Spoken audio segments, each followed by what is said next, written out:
Welcome everyone. I probably need to get closer because it is really dark. There we go. Welcome everyone. I am going to grab a chair so I can fit here, but check out my garden. Because I want you to be able to see everything this garden has to offer. I am committed to sharing with you what I'm growing because I love gardening and I hope you guys do as well. So behind me is my vertical aeroponic gardening system. And yes, I'm not in concert. I'm not Beyonce. But I've got a fan. I'm going to explain to you why I have a fan on, why I'm growing over 20 vegetables in my home, and how I'm doing it. So let's first introduce you. I am Chandria. I am a gardener. I've been gardening since, thank you guys for sharing this live and joining us. I have been gardening since about 2006. I actually started growing in the ground. Let me pull this back some so you all can see the whole thing here. Yes, and it's not even full. You notice I got lettuce here, some rainbow chard. These chives I just cut like 3 days ago and they're already growing back. So I'm going to give you a tour if you stay tuned. But we're going to talk about how you can grow indoors, what it is. It is not some fancy takes a green thumb kind of thing, and why you need to start doing it. I actually have 3 of these. Yes, 3. They all used to be outdoors, but I am now growing indoors. So ask me any questions you want inside of the chat. I'm going to start out with what I'm growing here. I've got kale. And this kale, and what I do is just let it take care of itself. I have kale here growing, and I actually eat off of this every day. So let me show you. My hands are the only one that touches this kale. Yep, no bugs, no bugs. Because it's grown indoor. And if you don't like the taste of kale, let me tell you, this kale is so good because I'm going to pull some of these lights up so you can see me. There we go. And if you don't like kale, it's okay because kale can be really, really tart and hard to taste, especially if you don't eat a lot of vegetables. So this is why I encourage you to grow your own. Whether you grow outside or indoors, whatever works for you. I encourage you, just start growing. But this is a way for me because I suffer from sciatica. Actually, I was having a bout today in my right leg. So I actually had to take a lot of turmeric, some omegas and everything because of the pain with sciatica. And that is why I had to stop growing in the ground because I could no longer use my tiller. I had 2 acres of land and I did it all myself. But I could no longer bend down. I could no longer go to the Home Depot and get bags of soil and amendment soil to build everything. So behind me, I have a table that has everything on it so I can show you how I actually start everything. And actually, I got these from a friend of mine that grows all of her greens, and it's beautiful. She grows them and sells them to restaurants, some of the finest restaurants. So she has some lettuce left over because we went to a big event that had an indoor greenhouse garden, a farm, because people have these as farms, you guys. So let me show you the base. This is the base. It's a 20-gallon, as you can see down here, 20-gallon tank that holds all the water. Now we also have another unit that has a 13-gallon base. That way you don't have to have this. This is the largest one. This is the largest one, a 20-gallon base. I love it because it can hold heavy veggies. I grow squash, tomatoes, cucumbers, all those heavy binding things outside in the summertime. So okra, I need a heavy one that won't tip over. The home unit, let me show you the home unit. This is the home unit here. This is how this looks, the home unit. So it has the wheels on it already, and it's a little smaller. This is a 13-gallon base for the home unit. Now this is about the size of an end table. This garden is that small, but it's mainly for like microgreens. You can see the microgreens at the top. You can see the leafy vegetables. I would not recommend growing tomatoes and things like that on this because they are heavy and they would tip over. Now, the other thing is I'm growing celery. This celery, I'm going to take it out actually tonight because I've got a tray of other veggies that I got from the conference that I'm going to put in there. And those are going to go in there. But I've been growing this celery from seed. Who can guess how many years I've been growing this celery from seed? Thank you for sharing this live. Thank you guys for joining. Who can guess how long, how many years? I'm going to just let you know, it's been years that I have been growing this same celery. I just took the onions out that's been growing the same time, but I have 2 celeries here. You can see this one down here. Let me turn it around. Yes, it moves around like so. But check this celery out. This stuff gets so big. I'm going to find a picture and show you guys how big this celery gets. I usually grow it outdoors. Let me turn this back around. But the rainbow chard is absolutely amazing. I got kale behind me hitting me in the head. How much does kale cost at your store? That's the other reason why I love growing my own vegetables, especially when you can grow them indoors, because I get to grow 20 vegetables. I have a freezer full of vegetables. Again, this one garden can feed a family of 4. So you may wonder, how much does it cost? I'm going to give you that as well. I don't have it right here with me. But I paid for this $52 a month for 12 months. No interest, no credit check or anything like that. Literally, they send you everything you need. I'm going to show you back here what all they send you.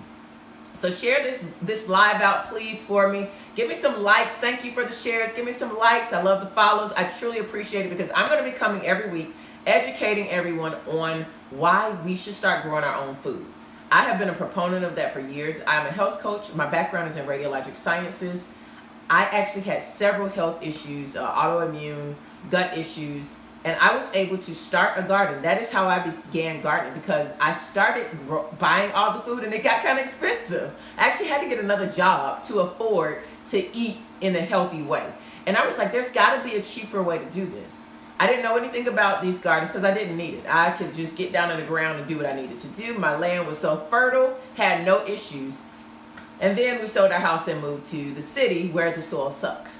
Yeah, and I spent almost 2, maybe 3 years spending a lot of money every year amending my soil and trying to build it up, and it still never gave me good quality food. I struggled to grow good food, and I have a green thumb. I can grow some food. I can't take care of flowers, but I can grow some food. So that was really difficult for me, because then I started having to go back to the store and spend all of this money for stuff that is not vine ripened. So it lacks the nutrition. And that's what I teach my clients. It's more important for you to get nutritious food. If you can just get vegetables, that's good. But if you can find vine ripened, that is great. So whatever you can grow, try to grow it. And what you can't grow, hey, buy it. But this is why I grow the things that I know I will eat. I'll put in my smoothies. I'll do these as shakes. I'll saute these vegetables. I'll use these herbs. I don't grow things that I'm not going to eat. So kale is one of those things that I grow, and it grows so well. Lettuce is another. This one is about to bolt, so these 3 are about to bolt, so I'm going to take those out really quickly. And what I do is kind of keep them rotated. So as you can see, I'm going to take you around. So up here we have a rainbow chard. How many of you who are watching actually eat rainbow chard? I never ate it before, but I'm going to tell you, it is so good. And it's so good for you. And it's actually just really beautiful. Look at the roots on this. They are so beautiful. And these leaves get so big. Look at this leaf right here. Look at that leaf. Look at this leaf over here. These things, if you're talking about kale, I mean, look at these leaves. And then we've got the lettuce here. Got some more lettuce, and then the kale. Look at this kale right here. Oh my goodness. And you should just hear the kale. Now let me take you around. We're going to go to the other side so you can hopefully see this basil. Here are the chives. This is the only herb I'm growing at the time, but you see this thing grows like wildfire, and so does basil. How many of you use basil? I'm going to tell you how I like to use it. I love to use basil in my smoothies. Look at this basil. Let me show you a leaf. Look how big this leaf is. Can you see that? Maybe you can't see it. Let's take you to another leaf where there's light. Look at this leaf. I'm going to take it off so you can see it. Look at that leaf. That is huge, huge, huge, huge, huge, huge. So this is our kale, our lettuce. I'm growing all of this stuff, the basil. You can grow anything on these gardens. And I want you guys to understand that it's not hard to do. And I'm going to take you over to my table now so you can see how we start. Okay, so we have here our seeds. You can either do them in seeds or you could do seedlings. So someone else starts them as seeds and then they give them to you. And then I place those seeds inside of these little holes here, which is a rock wool. It's basically a natural substance. You put the seeds in there, however many you need. You put some of this stuff called vermiculi, and what that does, it actually keeps everything moisturized, holds in the moisture for the seed, and then I put it under these lights and it grows. I usually label all of my vegetables with a little popsicle stick. That makes it really easy. And these are the nutrients right here, A and B tonic nutrients. I just do these maybe once a month, depending on what's growing. And I keep control of my pH. That is what we don't understand. The ground has nutrients in it. And the nutrients in the ground is what we're buying from Home Depot and other places. Get back down. Here we go. And what we're buying from other places to actually feed our plants. The soil does not give nutrients to the food. It is the nutrients that we put inside of the plant. So, let me tell you a little bit about it, really briefly. I love this presentation here that I do at schools. I teach them that with the aeroponic system, the reason it does not have soil is because soil is not the nutritional source. The nutrition comes from the actual nutrients. So those nutrients like nitrogen, magnesium, phosphorus, all of those things like that. That is what the soil gives off. So you just put stuff in dirt, but if it's not quality soil, your food's not going to grow, you're not going to get quality food. And that's why aeroponics is different from hydroponics. Hydroponics, the plant's root sits in the water. But that's not the case with this. This was developed by NASA. Aeroponics was developed by NASA, and this garden, vertical gardening, some of you probably saw it at Epcot for about 20 years. It was at Epcot in the land exhibit back in, I think it was the 80s, a long time ago, yeah. Not that long ago. But it was back at the Epcot Center, and they had it at the land exhibit for years. And this company purchased the rights to it, and they've gotten research from several universities to show how aeroponics is actually going to be needed in the future. Because if you, I don't know where you guys live, but everything's built straight up. Nobody has land. It's hard to find land. Even if you have a house, you probably don't have much land to it. And that's why this is so good, because it takes up less water. It takes less space. This is literally in my basement. The other one is in my garage, and the other one is outside of my back deck. I grew 2 of these on my deck for years, and I don't have a huge deck. You get 30% more yield. I asked you guys earlier, how long have I been growing this celery? 2 years, going on 3, and it's still producing from seed. Yes, it is still producing from seed. So that's why I tell you, aeroponics is no joke. I would like to take one of these roots out, but you know what? I don't want to do it because I don't want to mess up my plants, because they kind of go into shock when you disturb the roots. But I can pull these out and I can show you the roots. And they're nice and pretty. They're like a blonde. They are so pretty and healthy. Think about this. When your kids are crawling around in diapers all day, what happens? They get diaper rash. You know, their little bottoms get sore. They never get to breathe. My grandma, old school, used to say, let the baby's bottom breathe. And she would use paper diapers, cloth diapers, cloth diapers. Or she would just take the diaper off and put the baby on a little pad and let them crawl around. She did not like those diapers because it never let the baby breathe. So you think about your plant's roots. They need oxygen and air. That's why when you grow in the soil, they talk about aerating your soil. You have to give your soil a rest, aerate it. Actually, the soil needs to breathe too, but it has ways to do that. But this way, it actually always is able to breathe. If you want to watch a video of how this works, I can show you. But basically, the water sits in a tank. And let me show you how it is pumped up. Here we go. Excuse this pump because it is used. It went to my other tank. But this is the pump that sits inside of the water. And this connects to the bottom of the base there. And the water is constantly shot up through this, and it shoots up through the top, and it trickles down on each one of these roots that are sitting just like this inside of the tank, inside of here. And it's water. Every 15 minutes it cycles on for 15 and it cycles off. Now the good thing about it is, here's the plug that comes, all of this comes with the unit when you buy it. And again, you pay monthly, $52 a month, no interest, no credit check. And you can set this, you plug this into the wall, you can use other plugs here, and it cycles on and off. You can do it outdoor setting or indoor setting, and that's it. You leave it to take care of itself. I'm telling y'all, this is so easy. I actually, for the one inside of my house, this is what I do. I have a dehumidifier in my basement. So it collects the water in the air, and I just turn around and take that water and put it right back inside of here. So many ways to, and I have these lights, and my husband pays the power bill, so I asked him, have you seen a change in the power bill in the last 3 years since we had this unit? The lights recently, and then outside, I ran like 2 outside at all times. And he's like, maybe like a few dollars, but nothing major. So if people think that this costs too much, I say this. I used to spend on spinach alone in my smoothies. On spinach alone, how much do you guys spend on your vegetables? Maybe if you do smoothies, maybe if you want to eat healthy, how much do you estimate it will cost you to just buy kale? Because our farmer's market, I went one time, couldn't even find kale. They were out of kale. And when they do give it to you, they give you like a little bunch. I'm going to say about 8 leaves for almost $3 for organic kale. This is better than organic. My hands are the only ones touching it. I can eat it right off of here. Oops, I missed to snap this one. Oops, sorry.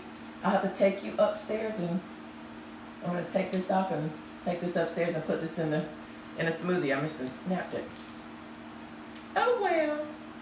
It's going to go inside of it's going to go with the basil. I make basil smoothies. Who makes basil smoothies? I get all this basil, and I was making pesto, and I'm like, I'm so tired of pesto. So I started making basil smoothies. Do you know the benefits of basil to the gut? Basil is so good for you. If you're not growing it, you might want to grow it. 3 times faster this grows, all because of the aeroponic system. It is allowed to allow the root itself to constantly get aerated, also get water, get nutrients. It never dries out. It never gets oversaturated where it's just sitting in water. If you ever seen something just sit in water, it just kind of gets soggy and moldy. Yeah, not this. I love this. Sorry, I had to take my tablet down. It was halfway sitting on there. Any questions about the aeroponic system? So I've been growing on this for 3 years. I've grown over 90 plants at one time. My outdoor unit actually is taller than this. This comes with 5 sections that have 4 ports on them. So what does that mean? That means there are 5 sections on just a basic one. 5 sections each have 4 ports. So you get 20 plants that you can get on there. Now, if you get the home unit, remember I was telling you they have a microgreen section to the top. So there's a microgreens. I don't know if you've ever ordered microgreens from the store, but they are expensive to buy in the store. And I'm gonna tell you, it's so easy to grow them. So here's basically how you start. You get the rock wool. I gotta turn this fan off because I am cold. Okay, there we go. So you start with the rock wool and you soak it in water, and you do that for about 30 minutes. And then your next step is you return it back to the case that it was in and put your seeds inside and your vermiculite on the top. That way it holds in the moisture. And there's always water at the bottom of this. This is how you start your seeds if you want to start your seeds. And then over the course of a few days, almost like 5 days, what you're going to do is you're just going to water this and keep it nice and moist. I put mine under this light, but you can just keep it by a window and that works just fine. Yeah, that works just fine. In 1 to 3 weeks, usually if I start this outside, 1 to 3 weeks, within the first week, I've already got growth on mine when I do it outside. When I grow them indoors, they do take maybe about a week and a half, 2 weeks. So, and it depends on the seed as well now. Celery seed is really tiny and it takes a while to grow. So patience, and if you're gardening, it takes patience. I'm gonna tell you, if you're gardening and you think stuff just happens, boom. Outdoor gardening, in the ground, traditional gardening, you plant, you go out there and weed, you gotta make sure the squirrels don't steal your seeds and your stuff you put in the ground. Look, I've been gardening all different ways. I've had every watering system. I know how to garden in the ground. This is not the only way that I know how to garden, but because of my back and my sciatica, this is the way I choose to do it now. I still have an in-ground garden because I grow garlic, potatoes. You cannot grow those inside of here. Beets, things like that, things that need to spread. You can't grow those inside of here. So you do, if you want to grow those, you will need an in-grown garden. I also do my beans and my peas there. So my neighbors and I, we've always, since I've been gardening, I always trade vegetables with my neighbors because you always got neighbors that garden. So they love the way I garden this way because my stuff grows faster than theirs. So they're coming to me asking me, can I get some of that celery? Can I get some of your lettuce? And I get to grow lettuce even in the wintertime because I grow indoors. And they always trying to hit me up for lettuce. They always hit me up for rainbow chard because I usually grow a lot of rainbow chard and they see it over my fence because I put it at the top. And it's beautiful red stuff. And a couple of them follow me on social media, so they're like, I saw that really pretty red stuff. Do you have any extra? Not that y'all could buy a garden from me. No, I'm joking. But I do say that. Y'all could buy a garden and get your own. Because I actually use my vegetables. I share, but I mostly share with older people that I know who need to eat healthier, maybe are on a fixed income. I usually have more lettuce. This will feed 4 people. Just a basic one will feed 4 people. So I have 3 of them, and I grow my outdoors when 7 feet tall. So I actually add 4 more to this on my outdoor one in the summertime. I'm telling you, I grow collard greens at the top. Thank you guys again for sharing and following me and commenting. I really appreciate it. If you want to know more about this garden, you can go to healthytrailsliving.com, click on the shop tab, and it'll say Aeroponic Vertical Gardening. Click there. You can watch the video of how it works. You can check out, all the questions. You can see what you can grow. A lot of people wonder, like, what can I grow? So I just showed you a little bit about what you can grow. And I think you can grow almost everything. Yeah. So here's some of the stuff you can grow. Eggplant. I did grow eggplant. My mother's growing an eggplant. She has 2. She's growing an eggplant. Yeah, I grow peppers. I've done poblanos. Oh my goodness. They grow really well in this. I tried to grow poblanos in the ground. My other peppers grow good in the ground, but the poblanos did not do well in the ground. They did phenomenal on here, and they grew until like December. Oh my goodness, I have poblanos for days. Tomatoes, strawberries do really well. A lot of the schools grow strawberries. They love that, but it's just a whole list. If you go to my website, you'll be able to see. You can grow anything on this, y'all. If you have any schools that need, it just turned on. Can you hear that? So it just turned on. It's watering, sending water up and trickling down. So it comes on by itself. I have a timer right up here. The lights came on right before I started, so you would have seen them pop on. But here is an example of how you put in the rock wool. Once it's ready and has roots at the bottom, let me show you. Here's one that I'm getting ready to put into. So this is a little seedling that I got from the conference that we went to. And look at these roots at the bottom. See how that looks? These are the roots. This is how it looks when it's ready. And this is lettuce, so of course the lettuce looks a little, different. Oop. I just watered them, so it's a little wet. Sorry about that. There we go. It's a little soggy, but I just watered them. And I'm going to just stick that in one of them. I'm not going to do it just yet, but just wanted to show you what it looked like. There we go. But yep, the water is going. I'm actually going to clean this out. I cleaned it out a little bit, but I'm going to clean it out again very soon because I'm going to pull some of this stuff out. But yes, so this is how it looks. That root there, that one is ready to go in. So what I'm going to do is just place it inside of one of those little baskets. Sorry, my hair is blowing on my face. Or you can use a clip. I don't have any of the clips. My mother uses the clips. She loves the clips. I think I'm going to start using the clips though, because as I'm showing these to people, it's easier for me to pull them in and out versus grab the whole basket. The basket I like because it's more secure, especially with big plants like this. So I love having the basket because it holds that plant. I don't need the plant falling over or falling out. But either one works just fine. And this is it. This is how you plant it. And you turn your lights on. If you're indoor growing, you just change your lights. I actually have my lights come on at night. Electricity is cheaper at night. My neighbors told me that, who have electric cars. They were like, hey, always use most of your electricity at night. So I used to have this on in the daytime, but that makes sense. Why have this running in the daytime? So it's by a window, so it gets the light from the window during the daytime. And at nighttime, I have this running 14 hours. So it starts at about 6:15, and then it goes off 14 hours later. So usually by 8 or 9 in the morning, it's off. Doesn't bother us. It is bright, so if it's in your bedroom, I probably would not do that if you're growing indoors. Planting baby greens. So the microgreens, if you were to plant those, you just literally get a scissor and you cut them off and it grows. This is so easy. Like you just saw me pull the kale off of there. I just got my finger and shoot, just pulled it right off. That's how easy it is. Now, there's a hole right here. You see this hole here? When it's time to refill with water, You just refill. I need to put some water in there. It's probably at about right here right now. Well, you can't see that, but it's half full. I like to keep it above the pump because I don't, it's like a fish tank pump. You don't want the water to go below the pump because it wears the pump out. The pump needs water to cover it. You don't want to have no water over it. I've had someone call me and say, oh, my pump went out. I've had these pumps as long as I've owned these gardens for 3 years. And my pump, I've only had one go out and the company replaced it. It was with my newest one. And the company replaced it, no questions asked. I got it in the mail the next few days, probably in a few days, 3 or 4 days, I got it in the mail and I replaced my pump. What I had to do was kind of self-water until my pump came, but that was no problem. I lost nothing. I didn't lose any. I just kind of got a little thing and just made sure, and I dipped the roots inside of water just to make sure they got water in them. And then you can take the top off and pour water down the top, and that way it trickles down and waters everything. Simple way. But I did get, or you could go to the pet store and buy a pump. I didn't do that. I just waited and got my pump in a few days and connected it. Other than that, I've had all of my pumps since I bought my units. I make sure when I clean my units, and I'll show you, or if you can go to my Instagram page, the Veggie Queen, you will see everything about this garden.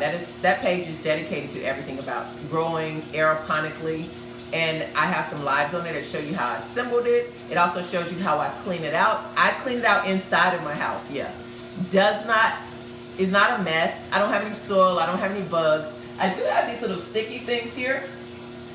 Oh, my celery stuck to it. There we go. I have these sticky things here that I got because I noticed in the summertime when I bring vegetables home from the grocery store, do y'all not have gnats sometimes when you bring, especially bananas? Bananas, I always seem to bring gnats home with me, or they come after I bring the bananas in. And so I started seeing gnats. I was like, well, I know they're not coming from here because I start these seeds on the inside. And if I did bring a seedling from someone else, I actually put it in Dawn soap with some cinnamon on it, and I clean it. I actually cleaned the root of it inside of the rock wool, and I cleaned the plant just to make sure whatever came from wherever I brought it from, if I didn't start it from seed, it is clean. You can do that. I also have gotten plants from Home Depot. I did this once and I'll never do it again if I grow indoors. I just don't want to risk any kind of bugs indoors. So if I grow indoors, I always start it from seeds. Or I buy it from a seedling company here locally that I know that they grow in a greenhouse and they have very minimal pests. But even when I buy their seedlings, I clean in Dawn soap and cinnamon water. Just because I don't want any bugs in here. I don't want my outside you can't control that. But inside you can control that. Inside you can control that. Thank you so much for the likes and the follows and the shares. Thank you. So this is why I encourage, because I was telling you about kale. When I would buy spinach, I would spend I would go to Kroger and get the 2 for $5 of the big thing of spinach, the organic spinach. I don't know about you guys, but I would get that. And I would either use it all within a week or it would go bad. Now that's $15 down the drain because I had to get a bunch of them because, by the time you buy 2 of those, that's just your smoothies in a couple of days. And if it's 2 of you or 3 of you, or a family of you, how many vegetables do you have to make to put in your smoothies? And then if I choose to saute them, to put them in a pasta dish, or to stir fry them as a vegetable, it takes a whole thing of spinach just to make one serving because that stuff cooks down so easy and so small. And kale does the same thing. So if you're talking about cooking greens and making them into smoothies, you're spending in a week way over $52. And that's just buying spinach and kale or kale. That's not adding variety like lettuces, rainbow chard, onions, herbs. If you're buying those things fresh, celery, there's nothing better than homegrown celery. I grew up eating celery in kindergarten, and it just don't taste the same, y'all, as it did when I was growing up. And so I stopped buying it. But when I started growing it, I literally eat this. And the leaves, when was the last time you bought celery with leaves on it? They don't do that because it's not appealing. It's not marketable. So they cut the leaves off. These things are really good for you, and they taste good. They're kind of peppery, but they're very good for you. So I actually love when I make celery juice. I do celery juice in the morning on an empty stomach. Everybody's doing that celery juice detox and everything. Drinking a green drink without adding anything to it, and it tastes not like water. It tastes and it doesn't taste super tart. When stuff is picked and grown vine right, I'm telling you, you would stop saying, it takes some getting used to the taste. I'm not saying celery juice just because you grow it, it's going to taste good. But it does taste different than when it comes out of the store. I am not lying. I'm telling y'all, it does. Now, it's still tart and it's still green drink. So, but I do think that things when you, even rainbow chard, I think rainbow chard tastes like dirt. Sorry, but I do. I think it tastes like dirt when you try to saute it. I'm just being real. I eat vegetables because they're good for me. I grow vegetables that I know I'm going to eat and I'm going to like. I grow okra. Let me take that back. I do grow okra, but I don't like okra and I don't eat it. I don't like slimy food. But my husband eats it and he loves it. Beautiful plants. Thank you so much, Catherine. Yes, I am growing all of these indoors. Yeah, so I do grow stuff I don't eat. Let me take that back. My husband loves okra and so I grow it. And my neighbor loves it too, but he grows his own okra. And thanks so much, you guys. But I'm getting to the point of that when you grow it yourself, it tastes totally different. You will begin, and I find that when I sell these to schools, and I donate them to schools as well. So if y'all have any schools that need this in their classroom, daycares, I specifically focus on need-based schools as well, areas that are food deserts, where children do not sometimes have a meal. I had a school in North Carolina that I was getting a grant for them to get these gardens. And the children literally have to stop after school and the food bank brings them food. The food bank is next door. They can't go home because they won't have meals. Those kids probably eat a lot of processed foods and their scores in school are really low. And these teachers are amazing because the teachers will bring food to the classroom. So when I reached out to them, they were like, yes, we would love one in the classroom. So we tried to get them a grant. 10 of my schools got one. That school did not get one that year, but we're still working, trying to do a fundraiser to get that school at least one tower inside of their class. They need more. I think they need one in every class. I think their cafeteria needs to be lined with them. In my opinion, if children are going to school, don't know if they have breakfast or not, they'll probably get it at school. If they don't go to school, they don't eat. That happens in a lot more schools than we want to talk about. And I'm just saying that I work with a lot of schools and daycares that out of their own pockets, they are feeding these kids. And they know the scores can be better, but when you're hungry, and children eat more food than we, I just think about my nieces growing up and they were girls. Kids eat a lot. Because they are growing and their little brains are growing. And I believe they need nutritious food, not Hot Pockets, not, I'm not against that stuff, but we as adults, if we want to eat it, that's fine. If we want to do, but I just feel like children need a good start to life. And if they can't focus, I used to do research at a brain research institute. Georgia State has a brain research institute where they do studies, and one of the studies was on children who grew up in underprivileged areas and children who grew up really well financially. And they looked at the nutrition of these children before they started their day. The test scores told the story. The children that had money and who ate well did great. The children that didn't, poor scores.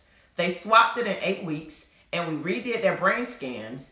And in 8 weeks, we changed their diet. So the kids that had money ate the diet of the kids who didn't grow up in a high, where they make more money. In a neighborhood where they made more money.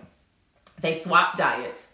We did an 8-week study of that, them eating what each other would normally eat. The test scores for the underprivileged kids went up just as high as the kids when they were eating right. And the kids who used to eat well, their test scores just plummeted. This means our food matters. It really matters to how people, it's one of the things that really matters to people as far as how they can focus, how they behave.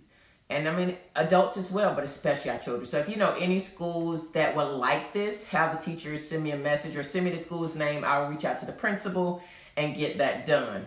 But these gardens are fantastic. I love them. Because they are easy. You just have the liquid nutrients, and the kids actually have them in their science, math, all of that stuff like that.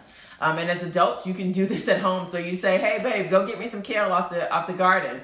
Or when you wake up, go grab your kale and then go to your kitchen or have it right in your kitchen and pick what you need and then You just drop it in your smoothie, or you cook with it, or you juice it, whatever you want to do. This is a simple way to do it. And I mean, if it's on my deck, I usually just walk out to the deck in the morning, grab what I need, and come back in and make my smoothie, make my drink, my juice, or cook with it. Again, this particular one cost me $52 a month. It came with everything. It comes with your pump. It comes with your seeds. I have a seedling company on the West Coast and the East Coast and the Midwest that I recommend to people that buy them from me. We also give you a recipe book that helps you to make smoothies, helps you to also, just cook with the things that you're going to grow. Because sometimes people don't have an idea of what to do with vegetables that they grow. It's like you can buy them at the store and then it's like, I know what to do. Or we eat the same ones over and over. We want you to think about 20 things that you would like to eat and maybe throw in two or three things that maybe you never thought about growing or eating, or something you said, I want to eat more of, but only if I grew it. Or it's super expensive, so let me see if it's cheaper to grow and I can grow that, and then you make a dish out of it. I grow bok choy. How many of you eat Chinese food? Or any kind of Asian food, for that matter? Bok choy is one of the top things inside of it. Celery is inside of so many soups. And when you can make a soup with everything that came off of your garden, I grow onions on this, not the bulb onions. I grow the green onions on this, but the other onions I grow in the ground. But you can do all of that stuff on here, and you can throw it inside of your dish. I grow broccoli on here. I actually like to grow broccoli outside where it's going to be cold, because I like it. Broccoli does better in cold weather. It really does. Broccoli, cabbage do really well. I grew a cabbage on this from last year because I wanted to see how it grew indoors. That thing was huge, and the leaves were beautiful. You can see that on my Instagram as well, the Veggie Queen. And it was easy. I mean, it's just easy to grow. That's the only thing I can say. This is easy. It does not cost a lot. You actually save. You save because nothing's going bad in your refrigerator. You're actually getting vine-ripe vegetables off of here. Your hands are the only ones that are touching this. Nobody's coming here touching on it. No bugs when you grow indoors, bugs when you grow outdoors, but you can keep them under control. And you get to pick your own food fresh year round. I grow outdoors year round, indoors year round, and it's super easy. Super, super easy. So if you guys have any questions, I invite you to drop them here in the comments. Thank you for liking, sharing, and being on this live. I have to get ready for the week, so I'm going to make my smoothie bag so I can prep for the week. I hope you guys are meal prepping. If you're not following me already, please be sure to hit that follow, and I will be going live every Sunday, and I'm going to bring you some kind of tip on either gardening, healthy living, gut health, those three things, reducing inflammation, and I'm going to have some other people join in on the live as well and share their experiences. Some of my customers share their experiences with how they garden, how they grow, how they eat healthy, how they're able to stick to it, how they've lost weight and kept it off, those things. So you can check me out at healthytrailsliving.com. You can go to my profile here and be sure to follow. Be sure to check out these gardens on my website. They're under the shop tab. And if you have any questions, let me know. Thanks again. Have a great Sunday, and your health is your wealth.